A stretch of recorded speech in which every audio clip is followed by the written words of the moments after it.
All right, just dropped my sister off at the airport. She is heading to somewhere I don't know, but it's on the other side of the world. But we are hitting legs today because we're doing boring shit, but we're doing boring shit that needs to be done. So we got a hamstring focused leg day. Gonna switch it up a little bit. Normally I do like dumbbell hamstring curls, just because it feels a little bit better than barbell. But today I'm gonna switch up because I actually saw on Chris Bumstead's Instagram of him doing like an exercise basically on the belted squat. You put one of the cable attachments on there where it's just like a straight bar, and then you do hamstring. Uh, you do like RDLs on that. So we're gonna try that out today.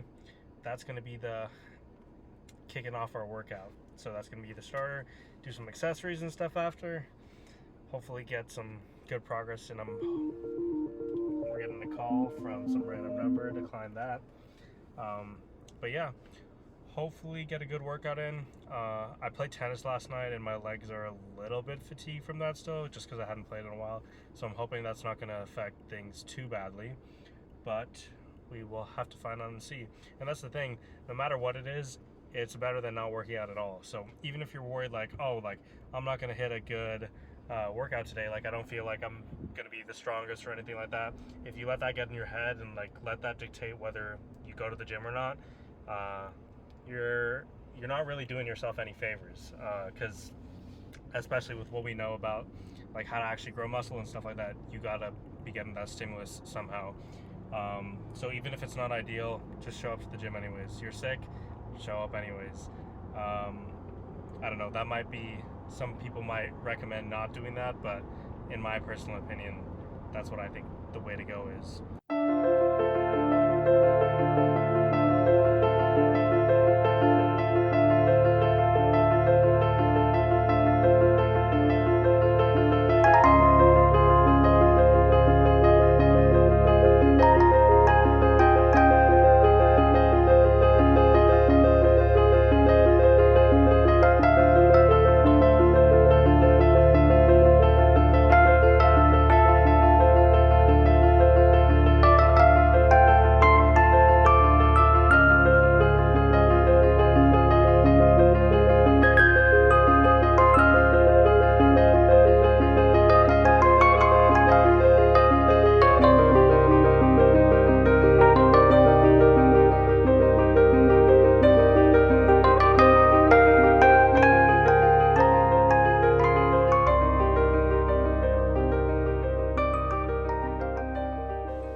Alrighty, just going to do a quick voiceover on this leg day. So this leg day is actually pretty short. It only has a few exercises, but yeah, pretty much to kick things off, I'm starting with a SLDL on the belt squat. Like this is the thing that I saw on Chris Bumstead's video, and I actually really like the setup. So I was just trying it out for the first time. I didn't go like too heavy on it or anything like that.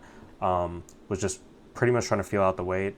And the biggest difference between an SLDL like this and an RDL is going to be essentially how much, like what degree of knee flexion you have.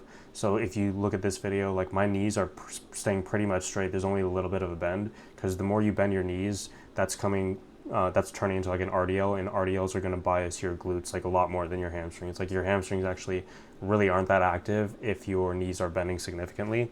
So that's why we're focusing on like keeping those straight legs. But even though you're doing that, you still want to initiate by like driving back with the glutes. You don't want to think about like, oh, I'm trying to like bend over and like lower myself to the ground, because I think a lot of people get SLDLs and just deadlift patterns wrong in general because they're not thinking about the right initiation cues.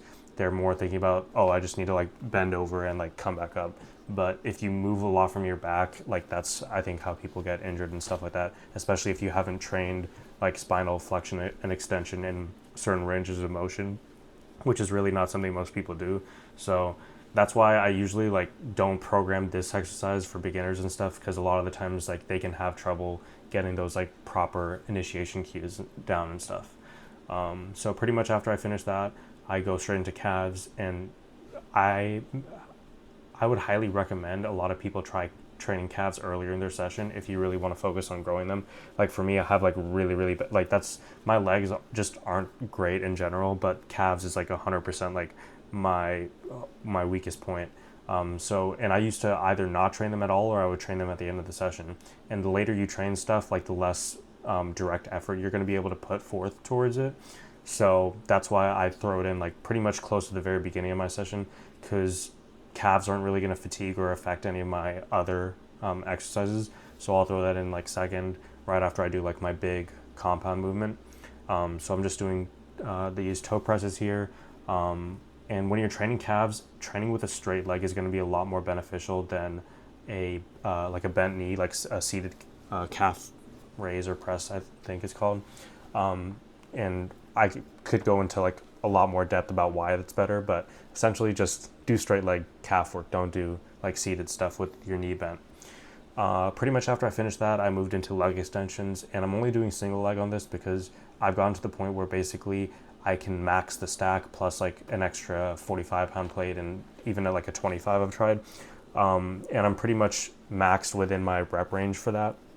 So I don't have a lot more room to add more plates on this machine, so I pretty much just switched over to single leg. That way I can drop the weight back down, and I'm actually driving like more effort and focus into just like one side, so you can technically get better motor unit recruitment out of it like that. So yeah, nothing too complicated. Again, still staying in the lower rep range. And then once I finished that off, I switched over to a hamstring curl. And I'm only going to do one set on this one because I just did like 2 sets on the SLDL, which is mainly hamstring focused. So I'm just doing this just to hit the hamstrings in a little bit of a different way, because this is my hamstring focused leg day. So just finishing that up. Pretty much went to failure on that one. And then after that, that's pretty much like the entire leg day. Like legs really isn't super complicated. I think a lot of people think that they need just billions and billions of sets and different exercises, but it's really not necessary. Like I had 2 sets to hit my quads with the extension. I had 2 sets to hit my calves. I had 3 sets to hit my hamstrings, and that's really all the muscle. I mean, there's glutes too, but for me, I already have like, I don't know if I really actually have overdeveloped glutes, or it's just like my body stores like a lot of fat there, but I already think like my butt's pretty big, so I don't want to like get it that much bigger. But yeah, basically in terms of abs, like also super simple. Like you don't need these crazy circuit training kind of things. You just need like 2 exercise, like 1 or 2 exercises really, and just focus on progressively overloading them and like going heavy on them too. So I was doing the cable crunch earlier, and then the only other ab exercise I do is something called a gar hammer. You basically set up on a bench like this, and then you're just essentially raising your knees. It's similar to like a hanging leg raise, but I find the hanging leg raise just doesn't have much stability at all. So yeah, I do these, and that's pretty much it for the workout. So now let's go run some errands.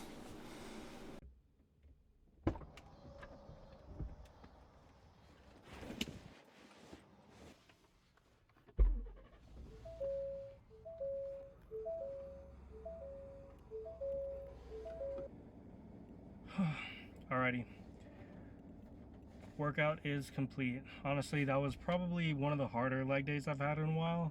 Uh, the whatchamacallit, the single-legged leg extension is low-key kicking my ass. Like normally, like for most exercises, I can be pretty like excited or be ready for the exercise, but that one, like my knees feel it, my quads are just like on fire, and like I feel like I'm never getting full range of motion and stuff like that. And low-key, I think I might end up switching it out, just because I feel like it's going to get hard to keep progressively overloading that, just because like the mental barrier, and it's like a really hard exercise. I think it's like pretty similar to how people do like single-legged, what is it, Bulgarian split squats or whatever. Like those just totally like kick your ass, and maybe that's a good thing. Maybe I should keep doing it, but uh, I'm not enjoying those. I enjoy like every other one except for that exercise. So pretty good workout overall. I was like sweating super hard. Like my hair is all messed up now. But I need to hit the grocery store because I'm out of a good amount of stuff. So you guys might come along for that. And then I think I might make today like a get shit done that I've been putting off. Like I want to clean out my truck bed because it's like pretty dirty. There's like sand that I've had in there for probably like 4 or 5 months at this point. It's been a long time. Might go over to our car wash and like clean that out. Or if I have a what's it called, like a leaf blower thing at my house, I'm not really sure. But I'll try to get that. and blow that out, clean it out. And then there was something else that I have to do that I've not been doing that I need to be doing, but I might figure that out, and then I'll let you know. So let's go to the grocery store. Actual chest press. I literally use that to mitigate or to monitor my strength, build the chest, and do everything. So I do that.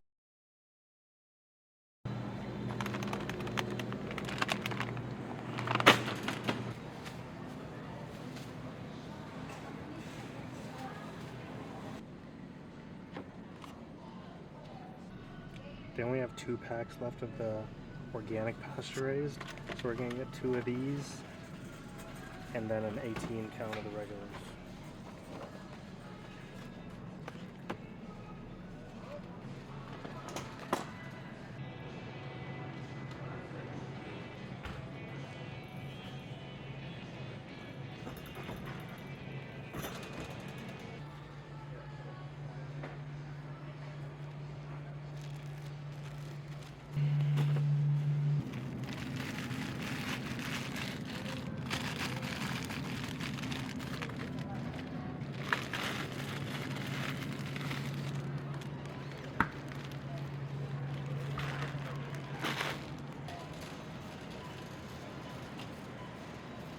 They got calves, bro.